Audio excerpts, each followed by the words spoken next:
इस ट्यूटोरियल में हम मॉडिफायर्स और एट्रीब्यूट्स के बारे में डिस्कस करेंगे।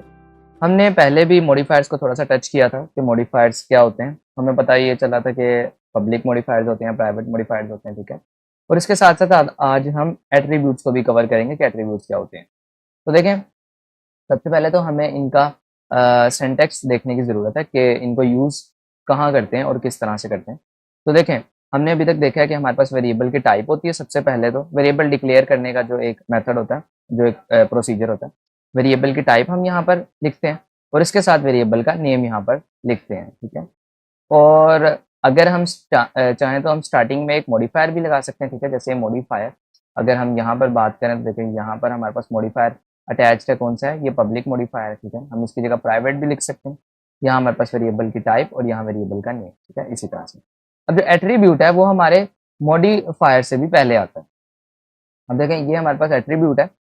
ये हमेशा हम ब्रैकेट्स में लिखते हैं, इस तरह से स्क्वायर ब्रैकेट्स में एट्रीब्यूट। और जो इसके अंदर हम लिखते हैं वो हम आगे देखेंगे कि हम इसके अंदर एक्चुअल में क्या लिखते हैं। तो अब इसका काम क्या होता है, ये हमारे पास सिंपल सिंटैक्स आ गया, ठीक है, इसका। और अगर हम देखें तो देखें, यहाँ पर हम एट्रीब्यूट इस तरह से लिख सकते हैं। मॉडिफायर जो है पब्लिक है और इसके अलावा वेक्टर थ्री टाइप, हम वेरिएबल कुछ भी डिक्लेयर कर सकते हैं, साथ इसका नाम फोर्स रख सकते हैं, ठीक है। तो सिंपल हम इस तरह से मॉडिफायर्स और एट्रीब्यूट को यूज़ करते हैं। तो अब अगर आगे देखें अब हम यूज़ करना चाहते हैं अपने एट्रीब्यूट्स को, ठीक है। मॉडिफायर्स हमने देखे। एट्रीब्यूट्स को यूज़ करने के लिए सबसे पहले तो हमने डिस्कस किया था कि हमें स्क्वायर ब्रैकेट चाहिए और इसके अंदर हम लिख सकते हैं जैसे कि नॉन सीरियलाइज्ड, ठीक है। Serialised, non serialised. अब ये सीरियलाइज्ड और नॉन सीरियलाइज्ड क्या होता है? हमने डिस्कस किया था कि हमारे पास यहाँ इंस्पेक्टर के अंदर, जैसे ये हमारे पास स्क्रिप्ट इसके ऊपर अटैच है, तो अगर हम इसके इंस्पेक्टर में देखें तो यहाँ पर क्यू बॉल रिजिड बॉडी ये हमें शो हो रहा है। ये क्यों शो हो रहा है? क्योंकि इसका मॉडिफायर जो है वो पब्लिक है। पब्लिक मॉडिफायर का मतलब ये है कि ये हमें इंस्पेक्टर में भी शो होगा, और अगर हम कोई दूसरी स्क्रिप्ट क्रिएट करते हैं और उस स्क्रिप्ट के अंदर इस रिजिड बॉडी, इस स्पेसिफिक रिजिड बॉडी वेरिएबल का रेफरेंस उधर गेट करना चाहते हैं, तो ये हमें पब्लिक मॉडिफायर जो है अलाउ करता है कि हम इस स्पेसिफिक वेरिएबल को दूसरी स्क्रिप्ट में भी यूज कर सकें, ठीक है, और इसको चेंज भी कर सकें, ठीक है। ये पब्लिक मॉडिफायर हमें अलाउ करता है। लेकिन देखें, अगर हम इसके स्टार्टिंग में एक एट्रीब्यूट लगाते हैं तो ये काम क्या करता है? हम समटाइम्स ये चाहते हैं कि ये मॉडिफायर जो है इसका पब्लिक ही रहे, ताकि हम इस वेरिएबल को दूसरी स्क्रिप्ट में गेट कर सकें। लेकिन हम नहीं चाहते कि हमारा इंस्पेक्टर यहाँ पर इस तरह से शो करे इसको, ठीक है। हम इंस्पेक्टर से इसको असाइन नहीं करना चाहते। तो इस सिचुएशन में हम एक एट्रीब्यूट यूज करते हैं, ठीक है, जो कि हमारे पास नॉन सीरियलाइज्ड होता है। सीरियलाइज्ड क्या? सीरियलाइज्ड का मतलब है कि हमारे पास इंस्पेक्टर में हम यहाँ तक इसका एक्सेस ले सकते हैं, और अगर हम इसको नॉन सीरियलाइज कर देंगे तो इंस्पेक्टर में इसका एक्सेस यहाँ पर हम नहीं गेट कर सकते, ठीक है। और इसी के साथ इसका जो रिवर्स है, जैसे कि अगर मैं इसको प्राइवेट कर दूँ, ठीक है, अगले हमारे जो वेरिएबल को सिर्फ आपको समझाने के लिए प्राइवेट कर दूँ, और इसके साथ यहाँ पर एक एट्रीब्यूट यूज करूँ सीरियलाइज एबल या सीरियलाइज एबल फील्ड, ठीक है, या सीरियलाइज एबल। अगर मैं इसको यूज करूँ तो अब क्या होगा? ये प्राइवेट टाइप का एक वेरिएबल है। प्राइवेट का मतलब ये है कि ना तो हमें ये दूसरी स्क्रिप्ट में हम इसका रेफरेंस ले सकते हैं, इसको चेंज भी नहीं कर सकते, इसको दूसरी स्क्रिप्ट में यूज भी नहीं कर सकते, और इसी के साथ हम इसको इंस्पेक्टर में भी यहाँ पर चेंज नहीं कर सकते, ठीक है, खुद से असाइन भी नहीं कर सकते क्योंकि ये प्राइवेट है। लेकिन इसके आगे इस एट्रीब्यूट लगाने का ये मकसद है कि हम इसको इंस्पेक्टर से चेंज कर सकें और बाकी स्क्रिप्ट में इसका रेफरेंस ना गेट कर सकें, ठीक है। तो ये सिंपल हमारे पास इस तरह से एट्रीब्यूट्स और जो मॉडिफायर्स हैं वो आपस में लिंक्ड होते हैं, और इनका हम यूज़ इस तरह से कर सकते हैं। अगर मैं अपने स्क्रिप्ट को सेव करूँ और जाऊँ अपने गेम पर, तो आप यहाँ पर देखिएगा किस तरह से चेंज होगा।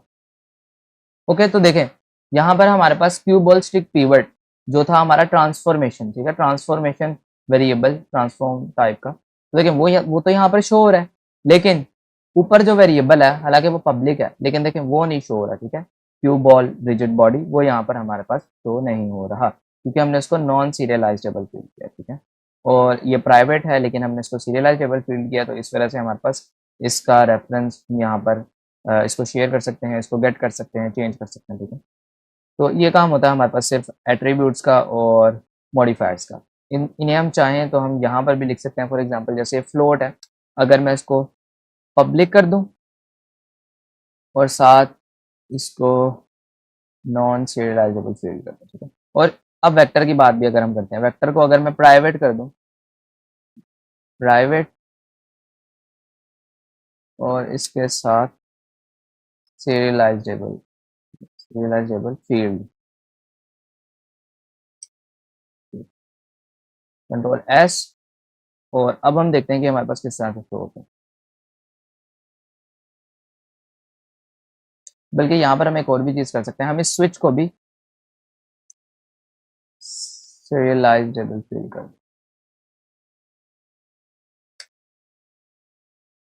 यहाँ पर आपने एक बात नोट की होगी, देखिए मैंने यहाँ पर एट्रीब्यूट तो यूज किया है लेकिन मैंने मॉडिफायर नहीं यूज किया, ठीक है। तो हम एट्रीब्यूट्स को इस तरह भी यूज कर सकते हैं कि मॉडिफायर हम ना यूज करें, हम डायरेक्ट एट्रीब्यूट यूज कर लें। अब क्या होगा, अब ये सीरियलाइज्ड फील्ड है तो इसको हम इंस्पेक्टर में से गेट कर सकते हैं, इंस्पेक्टर में से असाइन कर सकते हैं, और इसका रेफरेंस क्योंकि पब्लिक नहीं है तो इस तरह से हम दूसरे स्क्रिप्ट में नहीं ले सकते हैं, ठीक है, सिंपल। और अगर मैं यहाँ पर बाकी भी जैसे कि सीरियलाइज करूँ सिर्फ आपको एक मरतबा शो करवाने के लिए कि हमारे पास किस तरह से ये शो होता है। इसको अभी हम नॉन नॉन सीरियलाइज की जगह सीरियलाइज कर देते हैं। अब जाते हैं अपने गेम इंजन में और अब चेक करते हैं यहाँ पर क्या आ रहा है। ओके, तो देखें अब इंस्पेक्टर में हमारे पास पहले तो ये हमारे पास क्यू स्टिक पिवट ये शो हो रहा था, लेकिन इसके साथ साथ अब हमारे पास जो हमारा फ्लोट था वो भी शो हो रहा है, और मैं इसको यहाँ से चेंज भी कर सकता हूँ, लाइक 5.5, ठीक है, ये 5.5 से कुछ भी मैं इसको वैल्यू रख सकता हूँ। और इसके साथ बुलियन देखें, बुलियन का इस तरह से इंटरफेस होता है, हम स्विच 1, ओके, इसको यहाँ से इस तरह से स्विच हम कर सकते हैं, ठीक है। और क्योंकि ये ट्रू और फॉल्स ही हो सकता है ना, तो देखें ये फॉल्स है और ये ट्रू हो जाएगा। और इसके साथ हमारे पास नेम, नेम में हम यहाँ पर कुछ भी नेम लिख सकते हैं, for example my name, okay, my name. और इसके साथ हमारे पास वेक्टर, न्यू वेक्टर, जो हमने वेक्टर 3 टाइप का वेरिएबल क्रिएट किया था, देखें उसमें हमारे पास वैल्यूज इस तरह साइन हो रही क्योंकि हमने देखें यहाँ पर इसको डिक्लेयर नहीं किया। अगर मैं यहाँ पर डिक्लेयर कर देता न्यू वेक्टर, और जैसे हमने पहले लिखा था यहाँ पर हमने 1 इसकी जगह लिखा हुआ था, तो यहाँ पर हमारे पास 1 शो होता वाई पर और बाकियों पर 0। और अब मैं इनकी वैल्यूज खुद से असाइन कर सकता हूँ, जैसे 2.3 यहाँ पर मैं फ्लोट वैल्यू दे सकता हूँ, ठीक है, 5, और इसके अलावा यहाँ पर 10, इस तरह से वैल्यूज भी हम असाइन कर सकते हैं, और इसको इस तरह से इंक्रीज या डिक्रीज भी कर सकते हैं। अगर मैं इस Z के ऊपर अपना माउस होल्ड करता हूँ, देखिए यहाँ से मैं इसको लेफ्ट एंड राइट मूव करके इंक्रीज और डिक्रीज भी कर सकता हूँ, ठीक है।